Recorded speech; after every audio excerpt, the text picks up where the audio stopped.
So several weeks ago, I made a discovery. I have an Instagram page that I classify as what I love and what I make, and that's what I post on that page. But when I look on my camera roll these days, all I see is vegan food.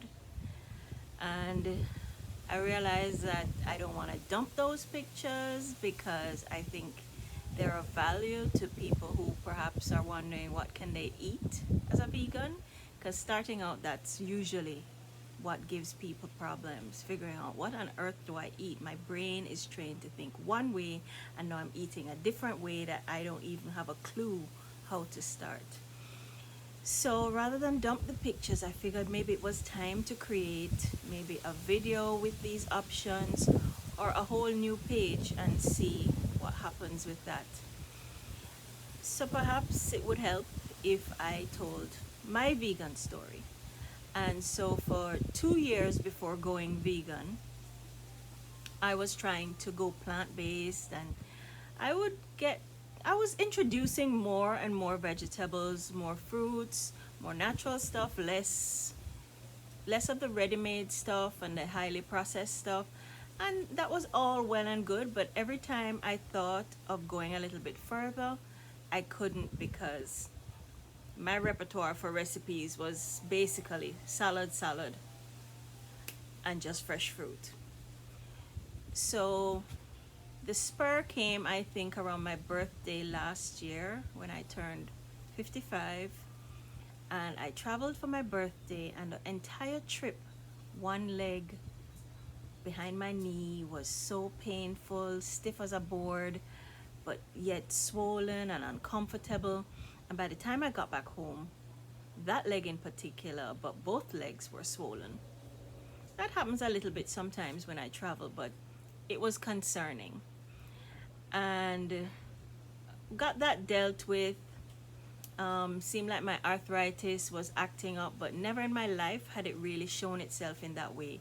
I was diagnosed in my 20s and pretty much just tried to live my life and work around minor discomforts, but no big deal. So now I started to feel like, was this gonna be my new normal? These really more serious bouts of pain and swelling, inflammation, and really, what would the future hold if that were the case? So that was in September, and by the October, I traveled with my husband, and he was to attend a conference, and he didn't even make it to the second day of the conference. He got really unwell. And on that trip, he passed out. And I didn't know if he was dead or if he had fainted. And just in that 30 seconds where I couldn't rouse him, that whole thing and that trauma was a wake-up call for me. I had given up my career when my kids were young because both my husband and we decided this was the best thing for our family. And so I became the stay-at-home mom. I was no longer the pharmacist going out and having my own business, and which was great because I had time to be with my kids. But then if I lose my sole breadwinner, what would the future hold for me? So there were so many scary things happening around that time. And for several months even before that, I had been trying to scale my skills to go online. So a lot of different things were happening in my life. My husband and I were facing some health scares. I had been battling with going online, which is why I'm actually online now. COVID has forced me to make that leap. But in terms of our diet, I decided I needed to really think about that and see if that could be the way out for us. A healthier lifestyle, something to take us into our retirement years where we could enjoy each other and be physically fit. So by the time we got back home off that trip, I sat down and I watched Game Changers on Netflix. And if you're looking to go vegan, I recommend step one, watch Game Changers. great documentary. It's not specifically about food, it's just a great documentary. And there's a lot of information there that will surprise you. Having watched Game Changers, I was questioning and wondering for more. It was really exciting what I saw. I saw people making changes for a week and 2 week and having dramatic results, but these people were also dramatically unwell. And so after watching Game Changers, I searched around and then I watched What the Health. And that brought a lot more light and a different spin. It added more facets to the whole scenario.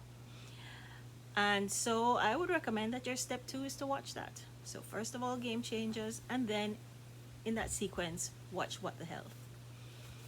By that time, I suggested to my husband that we do this experiment for 2 weeks.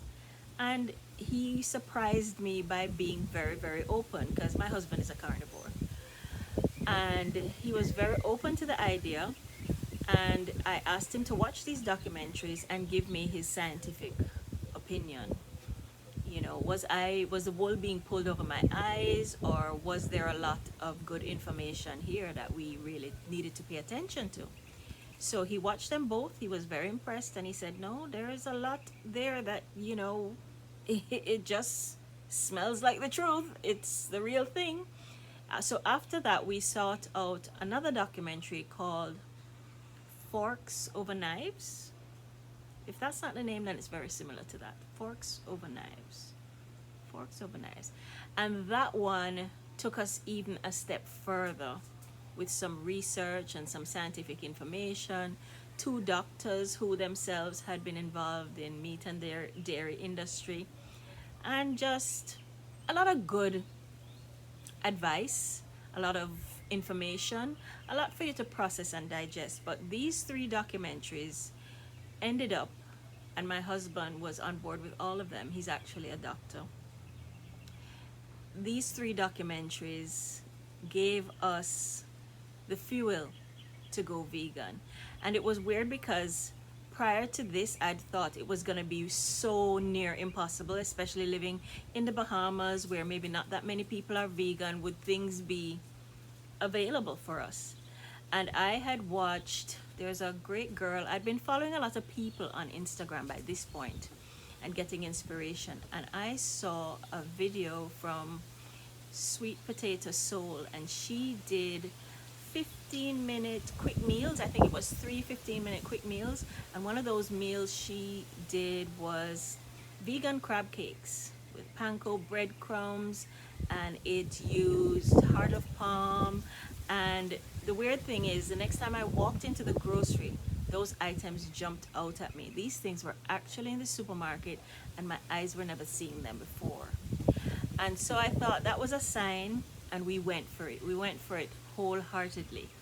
And so to date, it's been 7 months vegan, and the first few months are like a crackhead rush.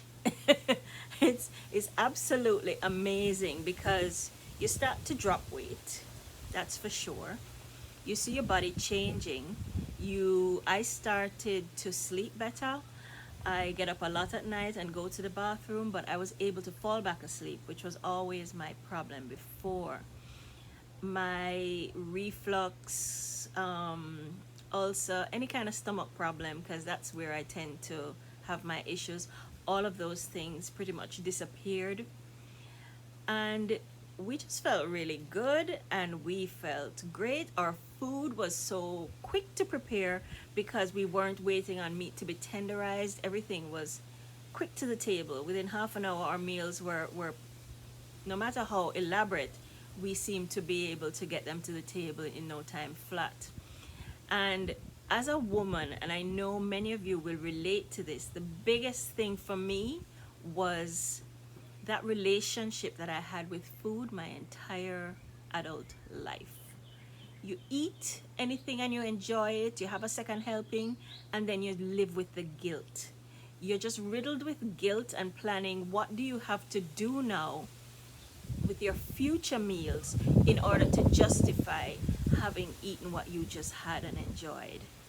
And to take that out of the equation and to be able to eat comfortably at 3 sittings a day, eating good, clean food, knowing that these foods are actually going to reverse anything chronic, serious that might be going on in your body, is definitely making some improvement, impacting you in some way, knowing that you're not contributing to, and if you watch these documentaries, you'll understand the connection. You're not contributing to the horrific process that's involved in the animal industry, the climate change effects, that a lot of what the food that we eat is resulting in big changes in our climate.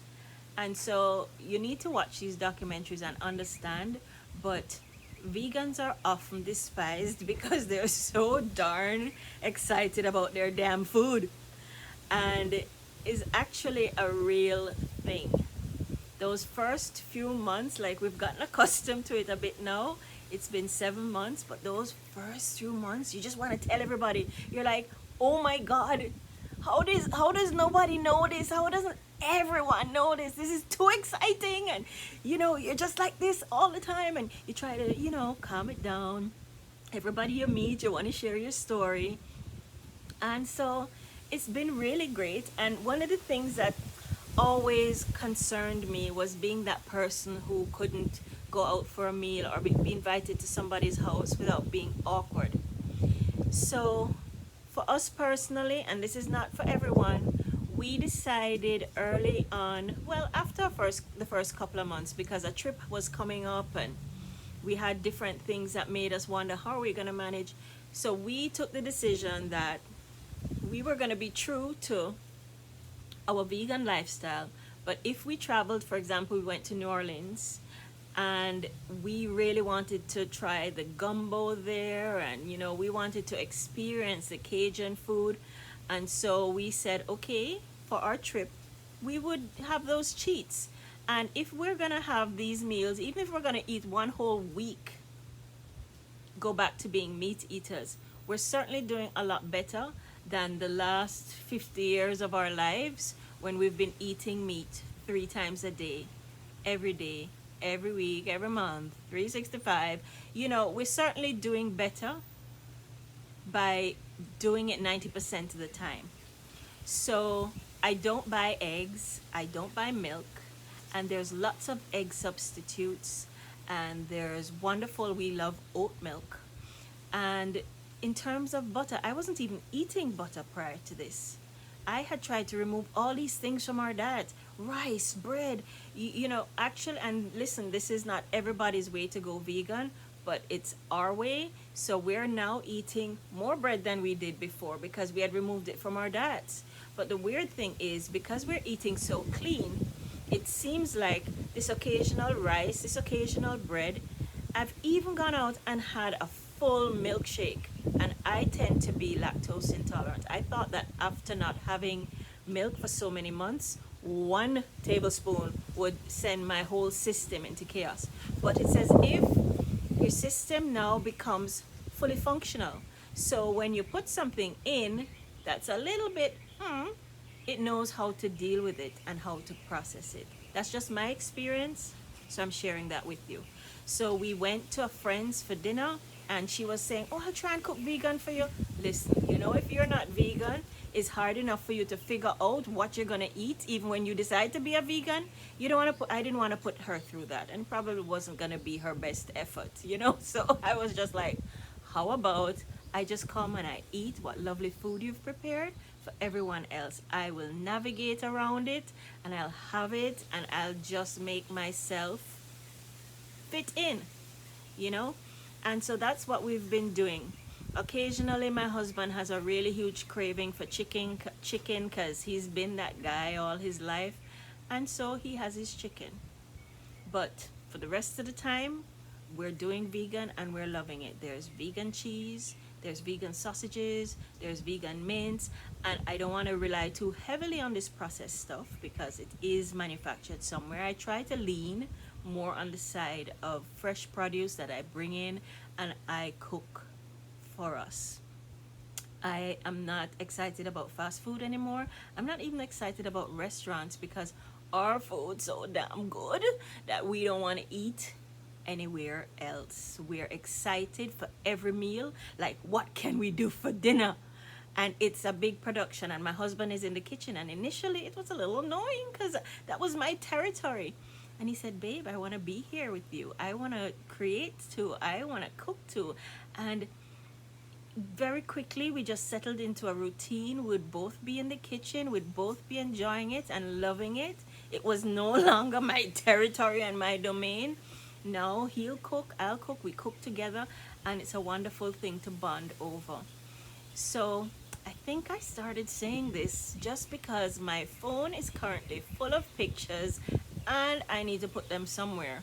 So I'm thinking perhaps rather than stuff my usually craft based, general life based Instagram, start throwing all this food up there and turning people off, I may just start a page for that alone, because honestly, when you're going vegan, all you want to know is what on earth can I eat?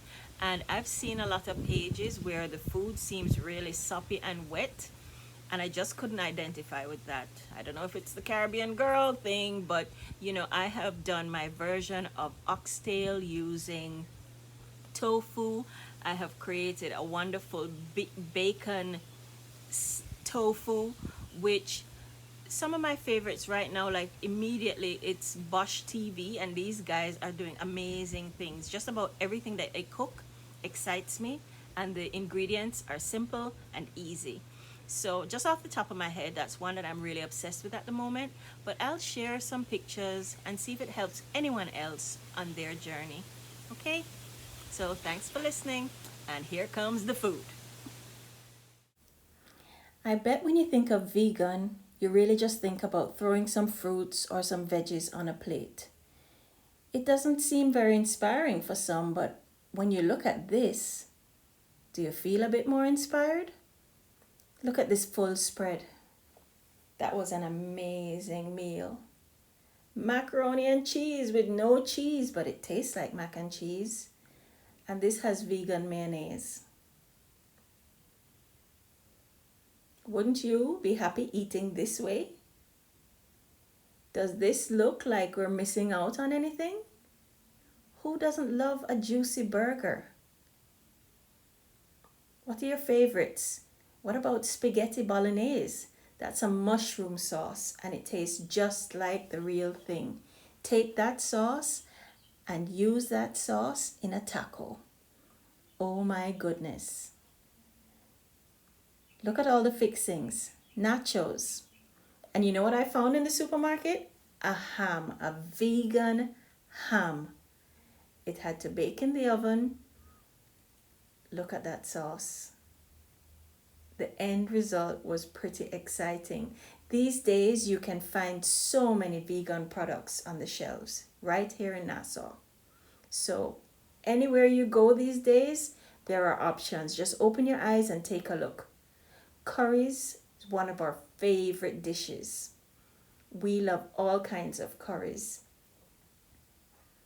And once you have your meal and you have all your sides, your chutneys, your roti, it makes it pretty special. You're not missing a thing. Everybody loves to be in the kitchen when cooking is this easy. Look at that chili. And what about pizza? You can make just about anything the vegan way. Vegan steak.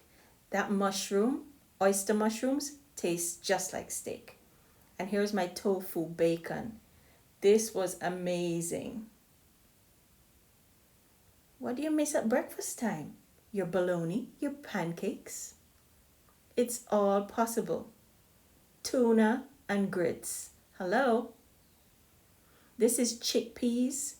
And once you add your seaweed to give it that fishy flavor, season it up, that's the best tuna you can imagine. Fake tuna. Here's my grilled cheese. This is a childhood favorite. Grilled cheese with Vegemite. There are so many options for breakfast, for lunch, for dinner. Here's one of my favorites, my ackee and saltfish minus the saltfish, but it was absolutely amazing. And the roast breadfruit was right on spot. So I don't want you to think that you're missing anything when you go vegan. Everything is possible. There are substitutes for just about everything, and finding them is half the fun. And so on this journey, I started it because I really am not ready to give up on my relationship with this man. It's been 37 years together, and I figured once he slowed down and retired, we would be spending a lot more time together and enjoying life. And so that's what I'm hoping for.